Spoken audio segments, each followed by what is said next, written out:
I hope that by now we're at least questioning a few things eschatologically, primarily the mainstream Christian eschatological view, or the view of many Christian Zionists. I am not a Christian Zionist.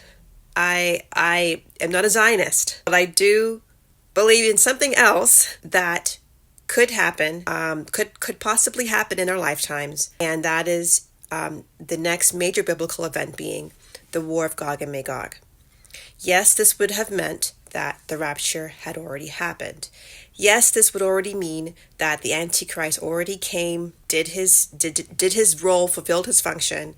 Yes, there was already a mark of the beast type system, beast system already in existence. Yes, there was the Battle of Armageddon, and that the sacking of Rome was in fact the Battle of Armageddon, as represented by the fall of the ancient Roman Empire. Okay, and that yes, Satan would have already been bound for 1,000 years, and also that there would have been a millennial reign, though in the heaven, like in the heavens, that Christ and the saints to this very day are reigning in heaven, and these saints also include those that were beheaded for not having taken the mark of the beast during the time of the ancient Roman Empire. Okay, we should at least by now know where we are eschatologically.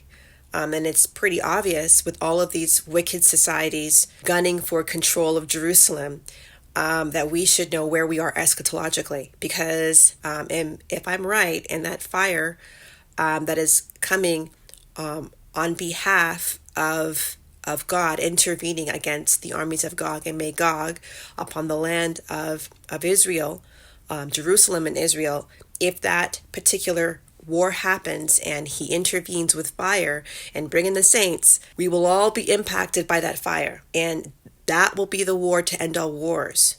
You guys are calling it World War III, and I'm calling it the Battle of Gog and Magog. Many Zionists are calling it a Battle of Gog and Magog. I am not a Zionist.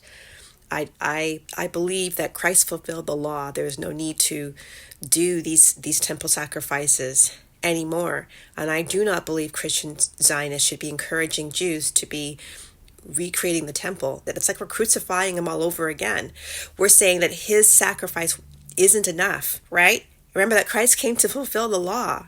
He came to fulfill the law. So there should be no more temple sacrifices anymore until Christ comes back, right? Until Christ comes back, as we see in Ezekiel, 38 to 48, and he does the sacrifices all over again, right? And is that being done commemoratively as he is the ultimate sacrifice, right?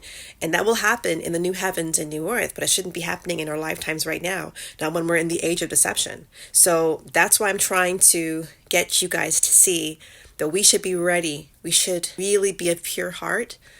We should be consecrated and ready for that fire. Because I think only those whose names are written in the Lamb's Book of Life, I think those who are regenerated, those who are, or at least lost sheep, will be miraculously saved by that fire that will go throughout the whole world to intervene against the armies of Gog and Magog. So I know I'm saying a lot in this, but those are my few words for today. I'll see you in the next one.